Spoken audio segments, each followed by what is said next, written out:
Hey guys, welcome back to Never Alone Homestead. My name is Cammie, and today I want to talk about the tomatoes.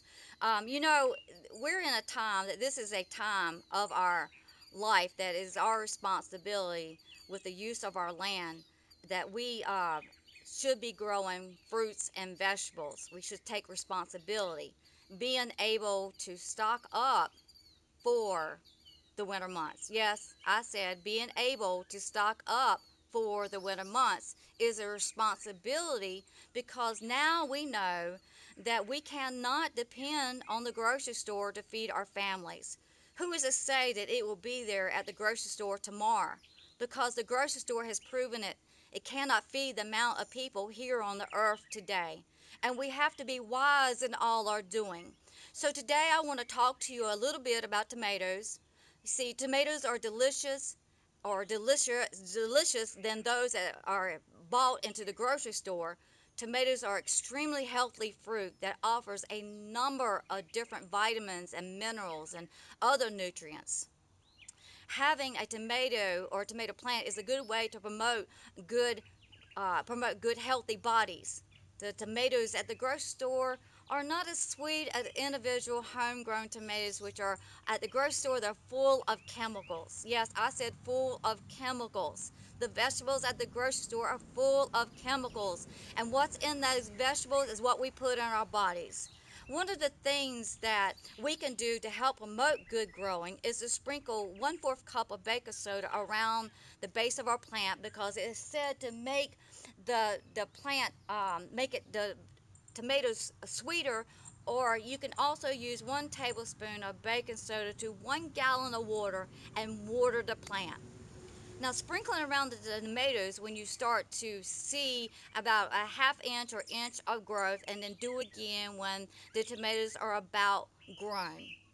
Baking soda actually lowers the acidity level into your soil, giving it a sweeter taste. Now, I would try it on one tomato plant than the whole crop, because if your soil is alkaline, it could cause a little bitter taste. Now, I would also recommend a soil test to your garden. It helps to keep this product helps to keep the pests at bay, like slugs and cabbage worms, and it eliminates the grass. So here is a organic pest control, weed control. Now, Epsom salt is also good for tomato plants. It is a magnesium and sulfur which helps your plants to grow to be healthy and improves your plants and gives the plant energy. And it will help with the root growth and help the plant to manage the cold. Yeah, seasons change. And it makes the plant taste better than those that you can buy at the grocery store. I mean, you can buy Epsom salt at the grocery store and the pharmacy, Walmart. And what you do is you measure by the tablespoon and you drop it into a plant hole, that into your garden, into your row, by dropping it into the hole and mixing a little bit of dirt with 1 tablespoon of Epsom salt. Or you can take 1 tablespoon of Epsom salt to 1 gallon of water and water your transplant plants. You can also spray the blooms and leaves with 1 tablespoon and gallon of water, and it will get into the leaves and go into the roots. You don't have to overdo it. All you got to do is spray it on there real good. So it's also good on peppers and onions and garlic for a better flavor. You can also use it on flowers and fruit trees and containers. Containers need more special care because of all the nutrients that's been taken out of the soil into a small area. The Epsom salt is with 1 tablespoon and a gallon of water dissolves very quickly, and then you soak the leaves and take 1 tablespoon of Epsom salt and sprinkle it around your plants, around your tomato plants, around the base of the plant. And remember that Z's comes from the ground up. And so your plant grows. As it grows, we need to cut the bottom, around the bottom, so that it can get good air, good circulation. And remember that the rain splashes dirt up onto the plants, causing diseases. So that's why the bottom needs to be trimmed out some. Also, you need to tie your plants up away from the ground and get some of those sucker sprouts out of your tomato plants. or it will be a bush and less, we want less leaves. And, we have less leaves, with the nutrients can go to the tomatoes. And tomatoes need at least a good trimming. But tomatoes need at least 1 inch of water per week, especially during the growing season.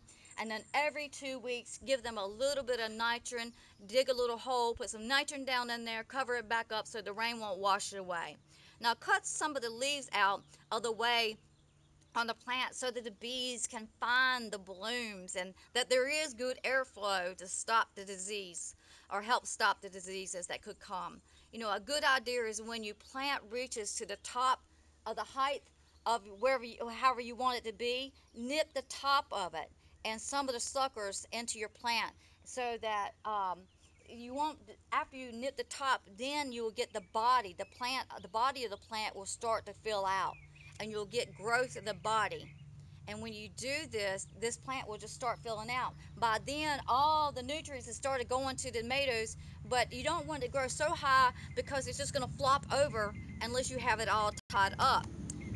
Some tomato plants go up to 6 feet. Well, however tall whatever you got holding these tomato plants up is where you basically want to go, because they'll just keep growing and just go everywhere. Tomatoes is like a type like vine, if you can say it like that. It will grow and grow and grow everywhere.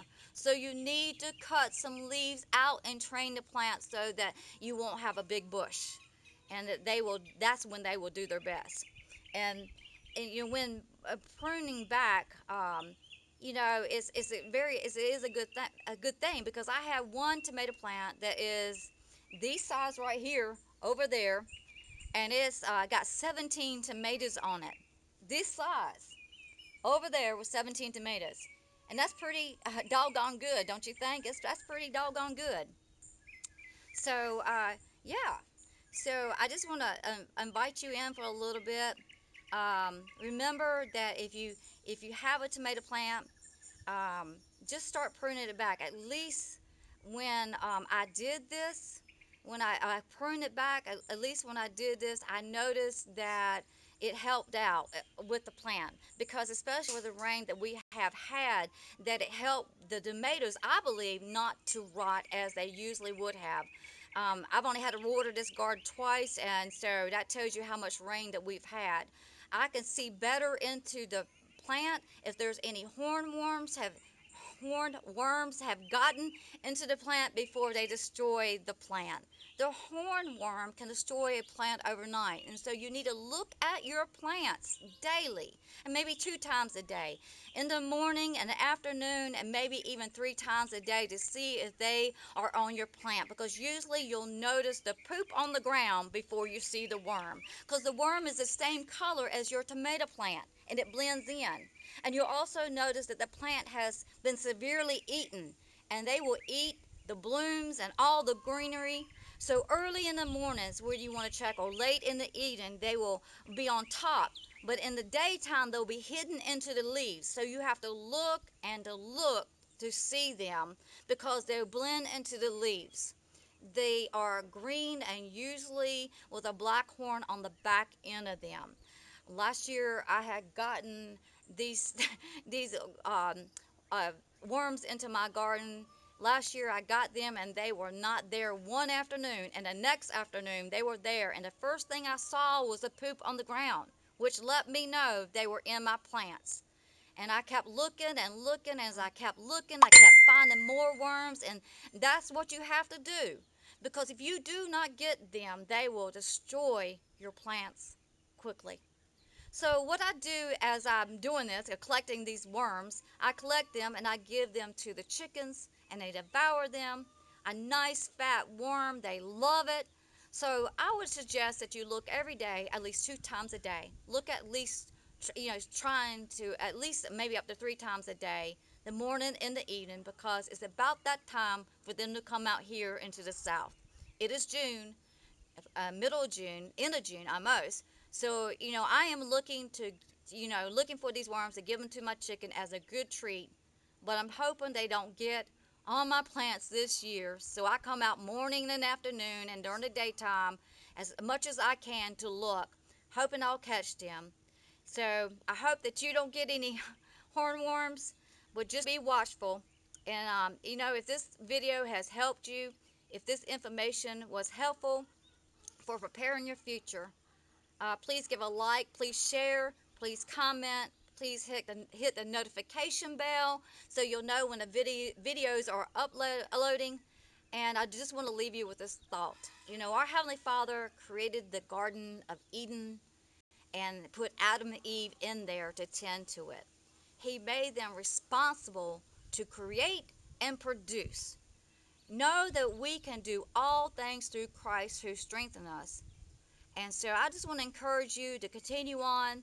If your plants don't look, it's too hot, don't give up on them. Usually even the ground horn, the worm gets in there, the hornworm gets in there, uh, your plant will start regrowing again. So don't, if it's go out there and it's devoured up, just give it some time, let it regrow, and it will start producing again. Tomato plants are very hardy plants. They are not a tender plant. They bounce back. And so look forward to my upcoming video. I'm thinking about doing a video onto the squash because I have been talking about these squash and they are coming out. They are producing, they are making it. So I just want to encourage you not to give up on your plants and just be responsible for your future, as we all should be, knowing that all things work together for the good. And I want to tell you to remember, make it a great day. This is Cammie at Never Alone Homestead. God bless you.